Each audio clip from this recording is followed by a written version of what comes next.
ആ കഴിക്കുന്ന ഒരു നിമിഷം ചക്കബോധം പോയി, അശാന്തി തീർന്നു. അത് കഴിഞ്ഞപ്പോഴേക്ക് ചക്കബോധം ദഹിച്ച് ഗ്യാസായി. പതിവില്ലാത്ത സമയത്ത് കഴിച്ചാൽ വീണ്ടും അശാന്തിയായി. അപ്പൊ ഈ ചക്കയിൽ നിങ്ങളുടെ ബോധം എത്തിയത് മുതൽ നിങ്ങൾ അശാന്തിയിലാണ്. ഒരു തോട്ടി കിട്ടി, അശാന്തി തീർക്കാൻ ചക്കയിടാൻ തോട്ടി കിട്ടി. തോട്ടി എന്നാണോ അവിടെ പറയാൻ? ഓക്കെ, എത്തുന്നില്ല, വീണ്ടും അശാന്തിയായി. വീണ്ടും അതേലൊരു കമ്പ് വെച്ച് കിട്ടി, അതപ്പോ റാ പോലായി. അതൊരു തരത്തിൽ നിവർത്തി താഴേക്ക് നിന്നപ്പോൾ ഒരു 3 അടിയും കൂടെ പൊക്കം വേണം. ഒരു മേശ പിടിച്ചുകൊണ്ടിട്ട് അതേ കയറി. ഈ സമയത്തൊക്കെയുള്ള അശാന്തിയും അറിയാം, കാല് പൊടിയാം, ഇതൊക്കെ ഉണ്ട്. ഒടുവിൽ ഇത് ഇട്ടുകൊണ്ടത് ഇട്ടപ്പോ കൃത്യം തലയെ വീഴാം, താഴെ നിന്നായിരുന്നു എത്തിക്കാൻ വേണ്ടി. ഇതൊക്കെ കൊണ്ടുവന്ന് ഒരു തരത്തിൽ ഇതരിഞ്ഞ് ചക്ക ഉപ്പേരിയാക്കി.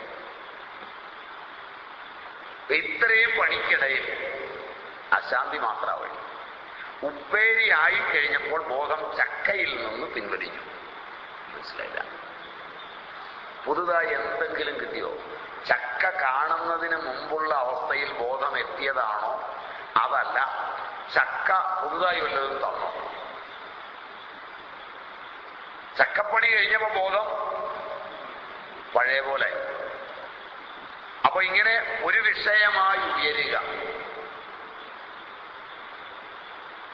വീണ്ടും അത് പഴയ അവസ്ഥയിലെത്തുക.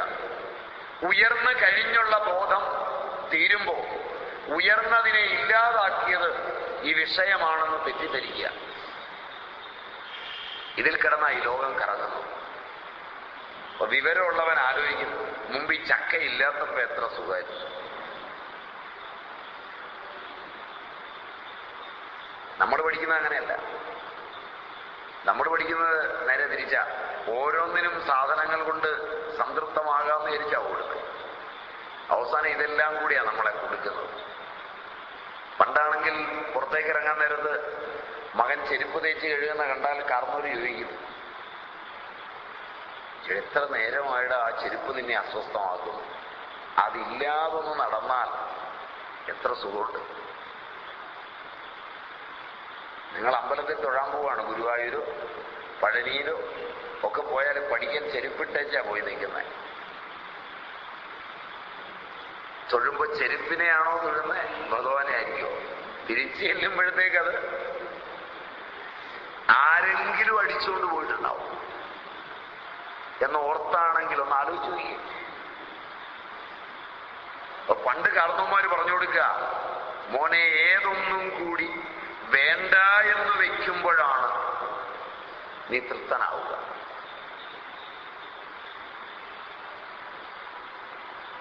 ഈ കപ്പല് മുങ്ങാൻ നേരത്ത് SOS വന്നാൽ ഇതിന്റെ വെയിറ്റ് കുറയ്ക്കാൻ വേണ്ടി ഇതിനകത്തെ സാധനങ്ങൾ എടുത്ത് കടലിലേക്ക് എറിയുന്നൊരു സമയമുണ്ട്. കേട്ടിട്ടില്ല? കാരണം ഈ ഭാരം കുറച്ച് അക്കരെ എത്താനുള്ള ശ്രമമാണ്. ഇങ്ങനെ ഇതെല്ലാം വലിച്ചു കയറ്റി ഇതിൻ്റെ ഒരു വാട്ടർമാർക്കുണ്ട്. കേട്ടിട്ടില്ല?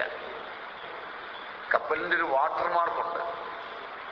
അത് കടക്കുമ്പോഴോ അതുമല്ലെങ്കിൽ ഒരു തുള വീഴുമ്പോഴോ ഇത് മുങ്ങും എന്ന് തോന്നിയാൽ, ഒരു വേള അക്കരെ എത്താൻ ഇത് കളഞ്ഞാൽ മതി എന്ന് തോന്നിയാൽ വലിച്ചെറിയുന്നത് പോലെ എപ്പോഴാണോ ഈ ഭാരമെല്ലാം ഒന്ന് വലിച്ചെറിയുന്നത്, അപ്പോ കിട്ടുന്ന ഒരു സുഖം. യഥാ ചർമ്മവത് ആകാശം വേഷ്ടയിഷ്യന്തി മാനവാഹ തഥാദേവം അവിജ്ഞായ ദുഃഖസ്യാന്തോ ഭവിഷ്യതി. എന്നീ ദുഃഖം അവസാനിക്കുന്നു. മനുഷ്യ, നീ പുറം ലോകത്തേക്ക് നോക്കിപ്പോയാൽ എന്ന് തോൽപ്പായ പോലെ വിശാലമായ ഈ ലോകം ചുരുട്ടി നീ കക്ഷത്തിൽ വെക്കുന്നുവോ, അന്ന് നീ ശാന്തനാവും. നടക്കുവോ? ഈ വിശ്വം തോൽപ്പായ പോലെ ചുരുട്ടി കക്ഷത്തിൽ വയ്ക്കുക. മറ്റൊരു വഴിയും ഉപനിഷത്ത് പറയും. ബുദ്ധിമാനായവൻ പ്രത്യേകാത്മാവിനെ കണ്ടിട്ട് ഇതെല്ലാം വലിച്ചെറിയും. ഏതൊന്നുകൂടി വേണ്ട, വേണം എന്ന് തോന്നുന്ന നിമിഷം മുതൽ എന്താണ്? അസ്വസ്ഥയ. അതെനിക്ക് വേണ്ടെന്ന് തീരുമാനിച്ചു കഴിയും, സുഖമായി. എതിർച്ചയാ വന്നു എങ്കിൽ വന്നോട്ടെ, ഞാൻ ഇവിടുന്ന് ഇളകാൻ തയ്യാറല്ല. എത്ര വേണ്ട എന്ന് വയ്ക്കുന്നുവോ അത്രയും സുഖമാണ്. അത് നോക്കിയാൽ അറിയാം, ഈ കുട്ടിക്കാലത്ത് നോക്കിയാൽ അറിയാം. ചോറ് വിളമ്പുമ്പോൾ അമ്മ ഈ കൂട്ടാനൊക്കെ കൊണ്ടിരുന്ന സമയത്ത് ഒരുത്തനെ ആർത്തി കൂടും, കുറെ കൂടെ വിളമ്പാൻ പറഞ്ഞ് ബഹളമൊക്കെ. അപ്പോഴമ്മയുടെ പ്രകൃതി കയറിയിട്ട് പറയും, നിനക്ക് മാത്രം തിന്നാൽ മതിയോ, എല്ലാവർക്കും കൊടുക്കണ്ടേ, അത് മതി. അപ്പൊ അവനെ നേരത്തെ കണ്ടിട്ട് അമ്മ ഒരു കാര്യം ചെയ്യും, ആദ്യം ഒരു അര സ്പൂൺ വിളക്കും. അപ്പോഴേക്കും ഇവൻ കോപിച്ച് വശാകുമ്പോൾ ഒരു സ്പൂണൂടെ കൊടുക്കും. ഞാൻ 4 പ്രാവശ്യമായി വിളമ്പും. അമ്മ ഈ 4 പ്രാവശ്യം വിളമ്പിയത് മറ്റൊരു 1 പ്രാവശ്യം വിളമ്പാൻ പോകുന്ന സാധനം തന്നെയാണ്. അമ്മയും മോശമല്ലപ്പോ. അമ്മ ഇവന് 4 പ്രാവശ്യം പിന്നെ ദേഷ്യപ്പെട്ടു ഇട്ട് കൊടുക്കുന്നത്. മറ്റവന് വിളമ്പുമ്പോൾ സൗമ്യമായിട്ട് ഒറ്റ വിളമ്പാണ്, അതിവന് കൊടുത്തതിനേക്കാൾ അല്പം കൂടുതലുണ്ടാവും. അവനത് ചോറ് കൊണ്ട് മൂടിയിട്ട് അമ്മ പോയി ബാക്കി കറി എടുത്തു വരുമ്പോൾ അവന് വിളമ്പി എന്നുള്ളത് അമ്മയെ അറിയില്ല. അതാണ് എൻ്റെ രസം. ഇവന് വിളമ്പിയതൊക്കെ അമ്മയ്ക്കറിയാം. 3 പ്രാവശ്യം വിളമ്പി, 4 പ്രാവശ്യം വിളമ്പി, നിനക്ക് ഞാൻ തന്നതാണ്. മറ്റവന് തന്നോ തന്നില്ലയോ എന്ന് അമ്മയ്ക്ക് തന്നെ സംശയം. അപ്പൊ അവനൊരു കാര്യം ചെയ്യും, ചോറ് മാന്തി കൊടുത്ത ആഹാരം മൂടിയിട്ടിട്ട് അമ്മ രണ്ടാമത് മറ്റേ പലഹാരം കൊണ്ടുവന്ന് വിളമ്പുന്ന സമയത്ത് ഇതമ്മ കാണാതിരിക്കുമ്പോൾ, ഞാൻ നിനക്ക് തന്നില്ല, മറന്നുപോയില്ലെന്ന് ചോദിച്ച് അവൻ ചോദിക്കണ്ട, അമ്മ കൊണ്ടുവന്ന് ഒന്നുകൂടെ വിളമ്പും. തന്നായിരുന്നു, ഞാൻ കഴിച്ചായിരുന്നു അമ്മ എന്ന് അവൻ സത്യവും ചിലപ്പോൾ പറയും, കഴിച്ചിട്ടില്ല, മൂടിയിട്ടിരിക്കുക. പക്ഷെ അമ്മ ഒന്നുകൂടെ വിളമ്പും. അപ്പൊ ഇവൻ ഈ രണ്ടാമത് വിളമ്പിയതും ആദ്യം വിളമ്പിയതും കൂടെ മറ്റവന്റെ ഇലയിലേക്ക് അമ്മ മാറിപ്പോകുമ്പോൾ അവൻ കൊടുത്താൽ അവന്റെ ആർത്തിയും ആ പരാക്രമവും കണ്ടിട്ടുണ്ടോ? ഇല്ല. കണ്ടിട്ടുണ്ടോ? ഇല്ല. നിങ്ങൾ അവനേക്കാൾ പരാക്രമത്തിൽ ഇപ്പുറത്ത് നിൽക്കുമ്പോൾ കുട്ടിക്കാലത്ത് എൻജോയ് ചെയ്യാൻ പറ്റിയൊരു ബിംബമാണ്. കാരണം ഏതൊന്നും വേണ്ട എന്നങ്ങ് വിചാരിച്ചാൽ വല്ലാത്തൊരു സുഖമാണ്. ഏതൊന്നും കൂടെ കിട്ടണം എന്ന് ആഗ്രഹിച്ചാൽ അതീവ ദുഃഖം. വിദ്യാഭ്യാസം അതായിരുന്നിരുന്നെങ്കിൽ ഇന്ന് നാം വളരെ ഉയരങ്ങളിലെത്തിയത്. പക്ഷെ നമ്മൾ ഏതൊക്കെ കൂടെ കിട്ടും എന്നുള്ളതിന്റെ ഓട്ടത്തിലാണ്. അതുകൊണ്ടായി ദുഃഖം മുഴുവൻ. അതുകൊണ്ട് എനിക്ക് ഒന്നേ വേണ്ടൂ, ഇതൊന്നും വേണ്ട. എനിക്ക് വേണ്ടത് നീയും ഞാനും ഒന്ന് തന്നെ എന്ന ഒരറിവ് കൈവരണം. അതൊഴിഞ്ഞ് ഒന്നും എനിക്ക് വേണ്ട. ഹേ ഭഗവൻ, അവിടുന്ന് അറിയുക, നീയും ഞാനും ഒന്നു തന്നെ എന്ന് കൈവരുന്നതിന്നിത് എന്ന്. ആ ഞാനും നീയും ഒന്നു തന്നെ എന്ന് അനുഭവിക്കണമെന്നല്ലാതെ, അല്ലയോ ദൈവമേ അങ്ങ് അറിയുക, നീയും ഞാനും ഒന്നു തന്നെ എന്ന് കൈവരുന്നതിന്ന് ഇത് എന്നി, എന്നിയേ എന്നി, അതല്ലാതെ ഞാനും നീയും ഒന്ന് തന്നെയാണെന്നല്ലാതെ വേറെ ആഗ്രഹം, കാംക്ഷിതം അടിയനില്ല, എനിക്കില്ല. ഒറ്റ ആഗ്രഹമേ ജീവിതത്തിലുള്ളൂ, നീയും ഞാനും ഒന്നാണ്. അതറിയണം. അത് കൈവരുന്നതല്ലാത്ത ഒരാഗ്രഹവും,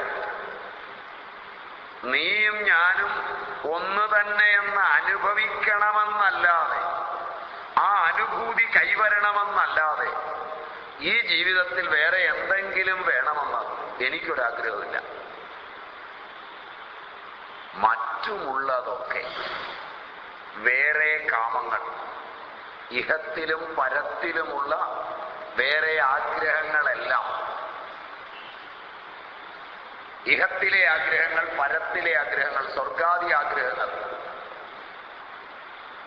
ഇഹപരകളിലെ ആഗ്രഹങ്ങളാണ് വിവേകത്തിന് തടസ്സം, വൈരാഗ്യത്തിന് തടസ്സം. ഇഹ അമുത്ര ഫലഭോഗ വിരാഗത. നിത്യ അനിത്യ വസ്തു വിവേക. നിത്യവും അനിത്യവും തിരിച്ചറിഞ്ഞു ആദ്യ ഭാഗത്ത്. നിത്യം അങ്ങാണ്, അനിത്യമാണ് ജഗത്ത്. ഈ ആയുസ് നഷ്ടപ്പെടുന്നു, അനിത്യമാണ് ഈ ജഗത്ത്. ഈ ജീവിതം തന്നെ അനിത്യമാണ്, അങ്ങ് നിത്യനാണ്. നിത്യനായ അവിടുന്ന് വിവേകം കൊണ്ട് ഞാൻ അറിഞ്ഞു. വിരാഗതയ്ക്ക് ഈ ലോകത്തിലോ പരലോകത്തിലോ ഉള്ള, ഇവിടെ എവിടെയാ പരലോകം എന്ന് പറഞ്ഞിരിക്കുന്നത്?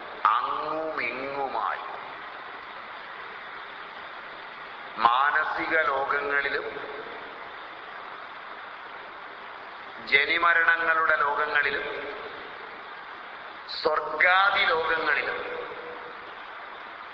സങ്കല്പമൊക്കെ ലോകമാണ്. ആ സങ്കല്പത്തിനും അനുഭവമുണ്ട്.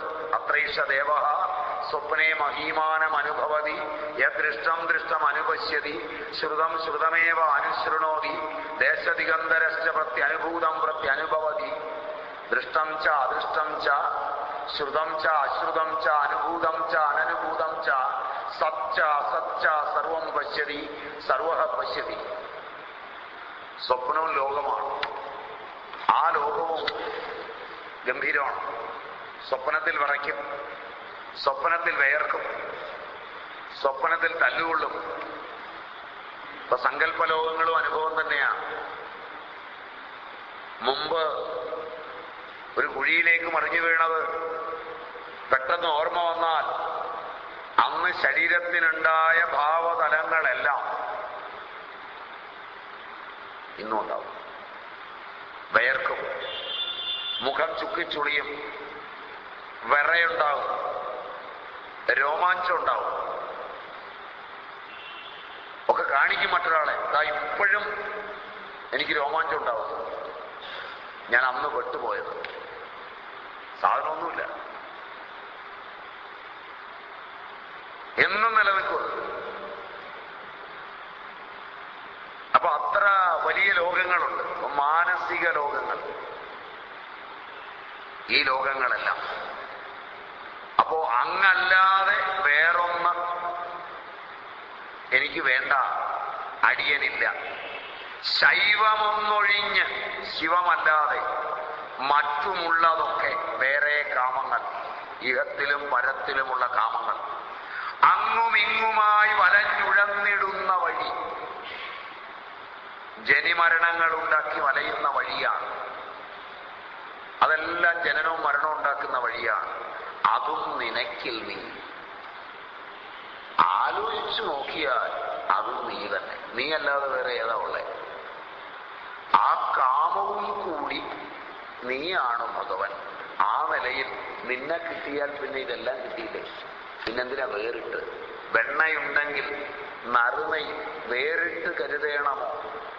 വിദ്യയുള്ളവന് വേറെ വസ്തുക്കൾ കയ്യിൽ കരുതണോ എന്നൊക്കെ പണ്ട് ചോദിക്കുന്നത് ഈ അർത്ഥത്തിലാണ്.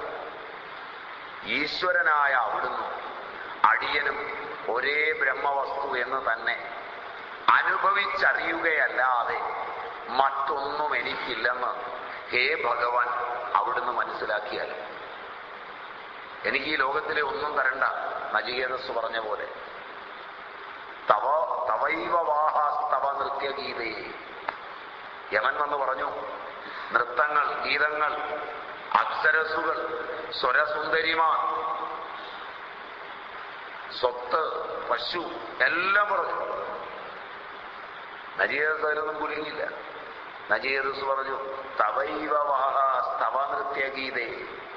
ഒക്കെ അങ്ങയോടൊപ്പം ഇരിക്കട്ടെ. ദൃഷ്ടനഷ്ടങ്ങളെന്ന് അങ്ങ് പറഞ്ഞ ഇതൊന്നും എനിക്ക് വേണ്ട. എനിക്ക് ആ ഉദരം ഉപാസിക്കുന്നത് മാത്രം കിട്ടിയാൽ മതി. അഖണ്ഡ ബോധത്തെ ഉപാസിക്കുവാൻ പോന്ന അനാഹത ചക്രത്തിലെ ഉപാസന, കഠം,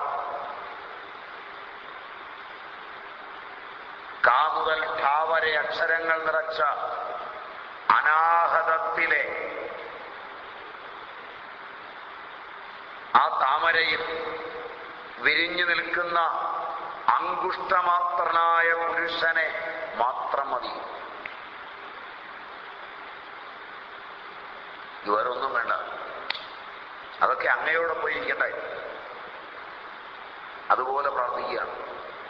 കടത്തിൽ നചികേതസ് പ്രാർത്ഥിക്കുന്ന പോലെ ഞാനും അവിടുന്നും ഒരേ ബ്രഹ്മവസ്തു എന്ന് അനുഭവിച്ചറിയുകയല്ലാതെ മറ്റൊന്നും എനിക്കില്ലെന്ന് അവിടുന്ന് അറിഞ്ഞാലും ശൈവമായ ഭഗവാൻ ആ പരമസത്യമല്ലാതെ സ്വർഗാദികളെ കാമിക്കുന്നതൊക്കെ ജനിമരണങ്ങൾക്കിടയാക്കുന്നതും പലമാതിരി ദുഃഖങ്ങളിൽ പതിക്കാൻ ഇടവരുത്തുന്നതും ആണ്.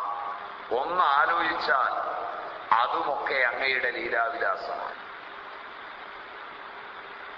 അങ്ങയെ കിട്ടിയാൽ പിന്നെ വേറിട്ടെന്തിന് ഈ ലോകം?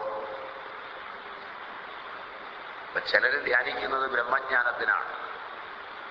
അതിന് നിരോധവും ഏകാഗ്രതയുമാണ് വഴി. യോഗശാസ്ത്രം അങ്ങനെയാ പറയാ. ഈശ്വര പ്രണിധാനാ വ, ഈശ്വര പ്രണിധാനാ വ. എന്താണ് ഈശ്വരൻ? പ്രണവഃ തസ്യ വാചകഃ. ഇതെങ്ങനെയാണ്? സതു ദീർഘകാല നൈരന്തര്യ സത്കാരാസേവിതോ ദൃഢഭൂമി. അങ്ങനെയാ ദൃഢഭൂമിയിലെത്തുന്നത്. സതു അതാകട്ടെ ദീർഘകാല നൈരന്തര്യ സത്കാരാസേവിതോ ദൃഢഭൂമി. നമ്മൾ ഇടയ്ക്കിടയ്ക്ക് മാത്രമേ ഇത് സേവിക്കുകയുള്ളൂ. എവിടെയെങ്കിലും ഒരു സത്സംഗമൊക്കെ ഉണ്ടെങ്കിൽ പോയി കുറച്ചു നേരം ഇരിക്കും. ഇത് കഴിഞ്ഞ് നേരെ പോയി സീരിയലിലേക്ക് ഇരിക്കും. അപ്പോൾ അത് ദൃഢഭൂമിയിൽ എത്തുകയില്ല. കാരണം ഇതിനെ മറ്റത് മുക്കിക്കളയും. ഇത് കഴിഞ്ഞ് ഇറങ്ങിയാൽ ഉടനെ ഒരു വനിത വാങ്ങിച്ചുകൊണ്ട് പോകും. പണ്ട് വനിത എന്ന് പറഞ്ഞാൽ നല്ല ശബ്ദമാണ് അല്ലേ? വനിത എന്ന് പറയുന്ന പദത്തിനൊരു നല്ല അർത്ഥമുണ്ട്. ശരിയല്ല. ഗൃഹലക്ഷ്മി എന്ന് പറഞ്ഞാൽ അവളൊരു ലക്ഷ്മിയാണ്. ഇങ്ങനെ മനോഹരമായ പേരുകളൊക്കെ ഇട്ട് പുറത്തെഴുതിയ പേരിന് ചേരാത്തതൊക്കെ അകത്ത് നിറച്ച്. ശരിയല്ല. പേര് കണ്ടാണല്ലോ ആളുകൾ വാങ്ങിക്കുന്നത്. പഴയ കാലത്ത് എന്നാൽ അടുക്കളയിൽ നിന്നൊരു കപ്പ് കാപ്പിയുമായിട്ട് വരുന്നൊരു പെൺകുട്ടിയെ കണ്ട് കല്യാണം കഴിച്ചാൽ നിത്യവും ചായ കുടിച്ചൊക്കെ സുഖമായിട്ട് ജീവിക്കാം. ശരിയല്ല. ഇപ്പോഴാണേ ഇവിടെ കൊണ്ടുപോയി എവിടുന്നെങ്കിലും ഏതെങ്കിലുമൊക്കെ വെച്ച് കെട്ടി ഈ പുറമൊക്കെ കണ്ട് കൂട്ടിക്കൊണ്ടുവന്ന് വീട്ടിൽ കൊണ്ടുവന്ന് കഴിഞ്ഞാൽ കുളിച്ചു കഴിഞ്ഞാൽ ആള് മാറും. അതുകൊണ്ട് കൊണ്ടുവന്ന അന്ന് മുതൽ അവസാനം വരെ കുളിക്കാതിരുന്നാൽ ഈ മോടിയൊക്കെ ഉണ്ടാവും. ഈ പുറമേയുള്ള മോടിയായി കൂട്ടിക്കൊണ്ടുപോകുന്നത് എന്ന് പറഞ്ഞ പോലെ പുറത്ത് നല്ല പേരാണ്. ഗൃഹലക്ഷ്മി, വനിത, മഹിളാരത്നം. ശരിയല്ല. അകത്ത് കയറിയാൽ സാധനം ആകപ്പശകാണ്. അതൊക്കെയാ പോയി വായിക്കുക. പോകുമ്പോ ഇപ്പൊ താഴെ പെട്ടിക്കടയിൽ നിന്ന് 2 വാങ്ങിക്കും.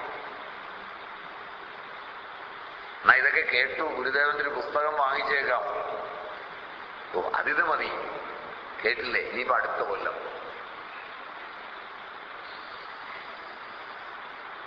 സദാശിവദർശനം പതിവായിട്ടും ചൊല്ലി നോക്കണം. ഇതിവിടെ വെച്ചേച്ച് പോകരുത്. എന്നിട്ടിത് ഉറയ്ക്കണം. ദീർഘകാല നൈരന്തര്യ സേവനം അങ്ങനെ പൂജിക്കണം. അപ്പൊ അവര് സേവിക്കുന്നതാണ്. എന്നാൽ ചിലരാകട്ടെ ഈശ്വരനെ ഉപാസിക്കുന്നത് കാമനകൾക്ക് വേണ്ടിയാണ്. ഈശ്വരന് അത് തരണം, ഇത് തരണം. അതും തരും. പ്രാർത്ഥിച്ചാൽ അതും തരും. പക്ഷെ പ്രാർത്ഥിച്ച് കിട്ടിക്കഴിഞ്ഞ് ദുഃഖിക്കുമ്പോ അങ്ങനെ ചിന്ത വിളിക്കരുത്. നിങ്ങൾ പ്രാർത്ഥിച്ച് മേടിച്ചതാണ്. ആദ്യം ചെന്ന് പഠിക്കലിരുന്ന് പ്രാർത്ഥിച്ച് അതിനുള്ള വഴിപാടുകളും ഒക്കെ നേർന്ന് ഇത് മോനെ വേണമെന്ന് പറഞ്ഞു. മോനെ കൊടുത്തു. അപ്പൊ അവൻ എടുത്തിട്ടിരിക്കുകയാണ്. അപ്പോഴാണ് ഭഗവാനെ ചിന്ത വിളിക്കുന്നത്. നിങ്ങൾ ചോദിച്ചത് താ. ഭഗവാൻ തഥാസ്തു എന്ന് പറഞ്ഞു. നിങ്ങൾ ചോദിച്ചതോ ഇങ്ങനെ ചോദിച്ചൊക്കെ തരുന്നയാളാണ്. അത് അങ്ങേരുടെ ലീലയാണ്. മേടിച്ചു കഴിഞ്ഞത് നിങ്ങൾക്ക് ഭാരമോ? അതിന് മേടിക്കുന്നതിന് മുമ്പ് ഏത് വേണമെന്ന് ആലോചിക്കണം. ഭഗവാനെ തന്നെ വേണോ? വിഭൂതികൾ വേണോ? ചിലർ വിഭൂതികൾക്കാണ് പ്രാർത്ഥിക്കുന്നത്. ഒരു കൊച്ചു ഭഗവാനാവാൻ. മനസ്സിലായില്ല. അങ്ങേരെ കിട്ടിയാൽ പിന്നെ ഒന്നും വേണ്ട. അങ്ങേരുള്ളത് കൊണ്ട് പിന്നെ നമ്മൾ വിഭൂതി ഒന്നും കാണിക്കുകയും വേണ്ട. വിഭൂതി കാണിക്കാൻ അങ്ങേരെ അവിടെ ഇരിപ്പുണ്ടല്ലോ. അങ്ങേര് കാണിക്കുന്ന വിഭൂതിയാണല്ലോ ഇതെല്ലാം. ശരിയല്ല. ഇനി ഇതിനകത്ത് നമ്മൾ കയറി ഒരു വിഭൂതിയും കൂടെ കാണിക്കേണ്ട കാര്യമില്ല. അങ്ങേരെ കാണിക്കുമ്പോ ഇത് ഭൂതി പരിപൂർണമാണ്. എന്നാൽ അങ്ങേരുടെ ഐശ്വര്യമായതെല്ലാം അത് വളരെ അത്ഭുതാവഹമാണ്. വളരെ വലിയ അത്ഭുതങ്ങളാണ് അങ്ങേര് കാണിക്കുന്നത്. ചിങ്ങത്തിലും കന്നിയിലും വരെ മഴ പെയ്യുക. ശരിയല്ല. അപ്പൊ അതിന്റെ സൂത്രവാക്യത്തിൽ നിന്നൊരു ചെറുത് കിട്ടിയാൽ, ഒരു ജലധാര പ്രവർത്തിപ്പിച്ച് എങ്കിലും നമുക്ക് അങ്ങോരുടെ കഴിവുണ്ടെന്നൊന്ന് കാണിക്കുക.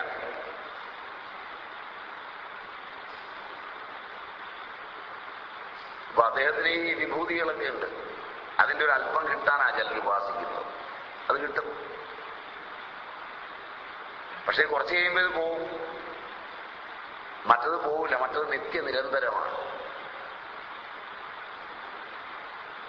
അദ്ദേഹം രൂപമെടുത്ത് വന്നിട്ടില്ലാത്തത് കൊണ്ട് മരിക്കില്ല. എല്ലാം അദ്ദേഹത്തിന്റെ രൂപമാണ്. നമ്മൾ ഒരു രൂപത്തിൽ ഇരുന്നു കൊണ്ട് കാണിക്കുന്നതുകൊണ്ട് നമ്മൾ മരിക്കും. അപ്പൊ നമ്മുടെ ഭക്തന്മാരൊക്കെ കൂടെ കരയും, ഈശ്വരൻ മരിച്ചു എന്ന് പറഞ്ഞു. എന്റെ ഭക്തന്മാരോടൊക്കെ പറഞ്ഞു, ഞാൻ ഈശ്വരനാണ്. ഇത് കഴിഞ്ഞ് എന്നെ സമാധി ഇരുത്താൻ നേരത്ത്, അല്ലെങ്കിൽ മരിച്ചു കുഴിച്ചിടാൻ നേരത്ത് അവിടെ കൂടിയവരെല്ലാം കൂടെ പറയും, ഈശ്വരൻ മരിച്ചുപോയി. മരിക്കുന്നത് ഈശ്വരനല്ലെന്ന് അറിയാമെങ്കിൽ പറഞ്ഞു കൊടുക്കരുത്. ബോധം ഈശ്വരനാണെന്നും അത് ഏകമാണെന്നും ശരീരമുള്ള ഞാൻ ഈശ്വരനല്ലെന്നും ഈ ശരീരം ഞാൻ ഒരിക്കൽ വെടിയുമെന്നും അത് കണ്ട് നിങ്ങളെല്ലാം കൂടെ ഈശ്വരൻ മരിച്ചുവെന്ന് നിന്ദിക്കാൻ ഇടവരരുത്. അതുകൊണ്ട് ഞാൻ ഈശ്വരൻ അല്ലെന്ന് തന്നെ അറിയണമെന്നും ഒക്കെ പറഞ്ഞു കൊടുക്കണം. അല്ലെങ്കിൽ വളരെ അപകടമാണ്. സഹിക്കില്ല. ശരിയല്ല. ഇങ്ങനെ ഈശ്വരൻ ഒരുപാട് പ്രാവശ്യം മരിച്ചിട്ടുണ്ട് നമ്മുടെ ബോധത്തിൽ. ഇങ്ങനെയൊക്കെ മരിച്ചിട്ടും പിന്നെയും പിന്നെയും ഈശ്വരന്മാർ ജനിക്കുന്നുണ്ട്. ജനിച്ചു മരിക്കുന്നത് ഒന്നും ഈശ്വരനല്ല. ഈശ്വരന് ജനിമരണങ്ങളുമില്ല. അതുകൊണ്ട് ചിലര് ധ്യാനിക്കുന്നത് അതിനാണ്. പരമാത്മഭാവത്തിന് ശിവനെ ഏകാഗ്രത വഴി ഭജിച്ച് ശിവലോകമെത്തുക. അതിന് സ്വർഗാദി സുഖങ്ങളെല്ലാം ക്ഷണഭംഗുരമാണെന്നറിയുക. അത് ജനിമരണങ്ങളുടെ ലോകമാണെന്നറിയുക. അതുകൊണ്ട് ഈശ്വര, എനിക്ക് നീ ഒഴിഞ്ഞ് വേറൊന്നും വേണ്ട. 6 നിനക്കിലിന്തു ചൂടനൊന്നു തന്നെ നീ ഒഴിഞ്ഞു മറ്റെനിക്കു ദൈവമില്ല. പൊൻവിളക്കിളച്ചുമാഴിയെ മനം തുടങ്ങിയെന്നുമെന്നമൊക്കെ നെക്കി നക്കിടും കനം കുറഞ്ഞ മേനിയെ കനിഞ്ഞു വന്ന കന്നലെ നിനക്കിലെന്തു ചൂടനൊന്നു തന്നെ നീ ഒഴിഞ്ഞ് മറ്റെനിക്കു ദൈവമില്ല. പൊൻവിളക്കിളച്ചുമാഴിയെ മനം തുടങ്ങി എന്നുമെന്നമൊക്കെ നെക്കി നക്കിടും കനം കുറഞ്ഞ മേനിയെ കനിഞ്ഞു വന്ന കന്നലെ. ഇത് നല്ലൊരു ബിംബമാണ്, വളരെ നല്ല ഒരു ബിംബമാണ്. വീണ്ടും ഭഗവാൻ പറയുന്നു, നാരായണ ഗുരുദേവൻ പറയുന്നു, നിനക്കിൽ ആലോചിച്ചു നോക്കിയാൽ. ഈ ജീവിതത്തിൽ ഒരുപാട് കാര്യങ്ങൾ നമ്മൾ ആലോചിക്കാറുണ്ട്. വീട് എങ്ങനെ ഉണ്ടാക്കണം എന്ന് ആലോചിക്കാറുണ്ട്, വസ്തു മേടിക്കേണ്ടത് എങ്ങനെയെന്ന് ആലോചിക്കാറുണ്ട്. അതൊന്നും ആലോചിച്ചിട്ട് കാര്യമില്ലാത്ത കാര്യമാണ്. ഭൗതികങ്ങളായ കാര്യങ്ങളൊന്നും ആലോചിച്ചിട്ടല്ല നടന്നതെന്ന് ആലോചിക്കുന്നവനറിയാം. മനസ്സിലായില്ല? ഭൗതികങ്ങളായ ഒരു കാര്യമെങ്കിലും ആലോചിച്ചിട്ടല്ല നടക്കുന്നത്, യാദൃച്ഛികമായാണെന്ന് ആലോചിക്കുന്നവനറിയാം. രണ്ടാമത്തെ ആലോചനയും ആദ്യത്തെ ആലോചനയും തമ്മിൽ ഇത്തിരി ഭേദമുണ്ട്. ആദ്യത്തെ ആലോചന തൈലധാര പോലെയാണ്, അതുകൊണ്ട് തിരിച്ചറിയാത്തതാണ്. പ്രവാഹ നിത്യത ഉള്ളതാണ്. നിങ്ങൾ വെച്ച വീട്, നിങ്ങളുടെ ജോലി, നിങ്ങളുടെ പഠിപ്പ്, ഇതൊക്കെ എടുത്തു നോക്കിക്കോ. ആദ്യം നിങ്ങൾ ആലോചിച്ചതാണോ, ആ ഒരാലോചനയേ ഉള്ളോ, അതാണോ അവസാനം വരെ നിന്നത്? അതല്ല, ആലോചിക്കുകയും വന്നു ചേരുകയും ചെയ്യുമ്പോൾ ആലോചിച്ചും വന്നു ചേർന്നതിനെ ചേർത്ത് ആലോചിച്ചും ആലോചന ഒപ്പിച്ചെടുത്തതാണോ? ഞാൻ ഒരു കാര്യത്തിന് ആലോചിച്ചു, എനിക്ക് അതിനോട് സാദൃശ്യമുള്ള ഒന്ന് വന്നുകൂടി. സാദൃശ്യം ഹേതുവായി ഞാൻ ലോകരോട് പറഞ്ഞു, ഇത് ഞാൻ ആലോചിച്ചതാണ്. ഞാനൊന്ന് ആലോചിച്ചു, അതിന് വിപരീതമായത് വന്നു. ആലോചനയെ ഞാനൊന്ന് മാറ്റി, സൂത്രത്തിൽ വന്നു ചേർന്നതിന് അനുഗുണമാക്കി മാറ്റിയിട്ട് ഇങ്ങനെയാണ് ഞാൻ ആലോചിച്ചുറച്ച് ചെയ്തതെന്ന് എൻ്റെ വിജയത്തിൽ പറഞ്ഞു. ഞാൻ ആലോചിച്ചതുപോലെ വന്നിരുന്നെങ്കിൽ തകർന്നു പോയനെ. ഇങ്ങനെ വന്നതുകൊണ്ട് ഞാൻ രക്ഷപ്പെട്ടു. രക്ഷപ്പെട്ടത് ഞാൻ ആലോചിച്ചതാണെന്നും അതിന്റെ ക്രമിക വികാസവും ഒക്കെ ഞാൻ ആളുകളോട് പറഞ്ഞു. അത് നേടിയ രീതിയൊക്കെ വന്നു കഴിഞ്ഞു പറഞ്ഞു. അതിൽ ലോകൻ എന്നെ വന്ദിക്കാനും തുടങ്ങി. ശരിയല്ല. ഇത് രണ്ടാമത്തത്.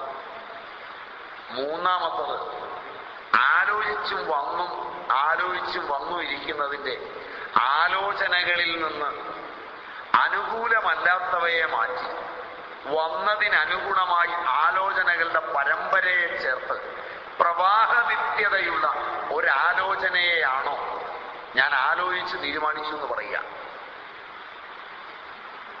പ്രവാഹനിത്യത എന്ന പദമായിരിക്കും കുഴപ്പമുണ്ടാകുന്നത്.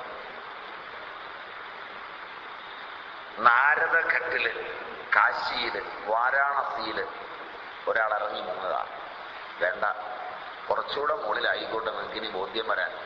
ദേവപ്രയാഗയിലോ നന്ദപ്രയാഗയിലോ വെള്ളത്തിലിറങ്ങി ഒരാൾ മുങ്ങുക. ഒന്ന് പൊങ്ങിയിട്ട് അയാൾ ഒന്നുകൂടെ മുങ്ങിയാൽ അയാൾ മുങ്ങിയത് ആദ്യത്തെ വെള്ളത്തിലാണോ അതല്ല വേറെ വെള്ളമാണോ? വേറെ വെള്ളമാണ്. പക്ഷെ അയാളൊന്ന് പറയുക, ഞാൻ ഗംഗയിൽ കുളിച്ചു എന്നാണ്. അടുത്തവൻ പോയി കുളിക്കുമ്പോൾ, അടുത്ത ആണ്ടിൽ കുളിക്കുമ്പോഴും അവൻ പറയുക ഗംഗയെ കുളിച്ചു എന്നാണ്. രണ്ടു കുളിയല്ലേ? ചോദ്യം മനസ്സിലായില്ല. പ്രവാഹ നിത്യതയേ ഉള്ളൂ, നിത്യതയില്ലതിന്. ആലോചനയും ഒരു പ്രവാഹമല്ലേ, അതിന് നിത്യതയുണ്ടോ? നിത്യതയില്ലെങ്കിൽ ആ നൈമിഷിക പ്രവാഹത്തിന്റെ ആലോചനയിലാണ് നമ്മളെല്ലാം ചെയ്യുന്നത്. അപ്പൊ ആലോചിച്ച് ഞാൻ ചെയ്തു, അങ്ങനൊരു ചെയ്തുണ്ടോ? ഈ ലൗകിക ജീവിതത്തില് ഒന്നിനും ആലോചിക്കാനില്ല.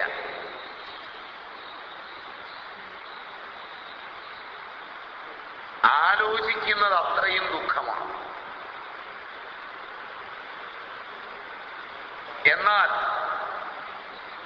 ബോധത്തിൽ ആലോചിച്ചുറച്ചു നിന്നാൽ യാദൃച്ഛികമായതെല്ലാം വിജയമാണ്.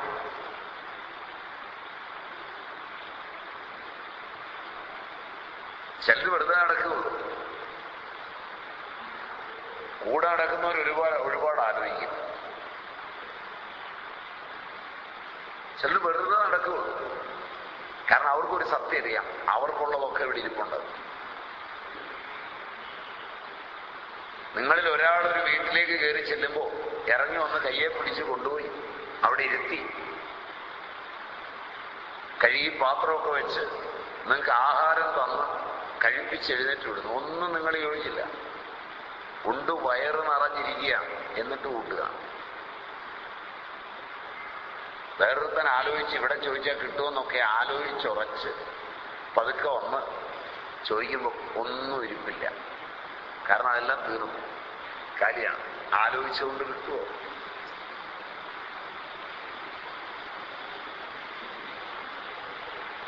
ഒരു ഇന്റർവ്യൂവില് ഒരുത്തനിരിക്കുമ്പോ ചോദ്യത്തിന് ഉത്തരം അവൻ തെറ്റിച്ചാ പറഞ്ഞേ, അവന് ജോലി കൊടുത്തു. ശരിയായിട്ട് പറഞ്ഞവന് കൊടുത്തില്ല.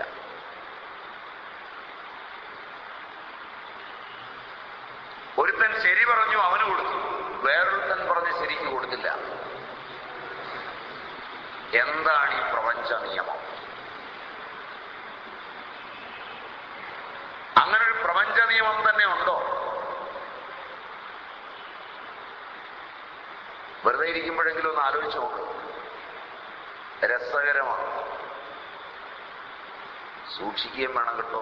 ആലോചന ഒരു പിടിയിൽ നിർത്തി ആലോചിക്കണം. ഇല്ലെങ്കിൽ വീട്ടിലുള്ളവർ ചിലപ്പം കൊണ്ടുപോകും. ആലോചിച്ച് ചിലപ്പോൾ പിടിവിട്ടു. ഈ ആലോചനയുടെ കട്ട് വിട്ടുപോയി കഴിഞ്ഞാൽ ചിലപ്പോൾ നിങ്ങൾ അറിയാതെ ചിരിച്ചു പോകും.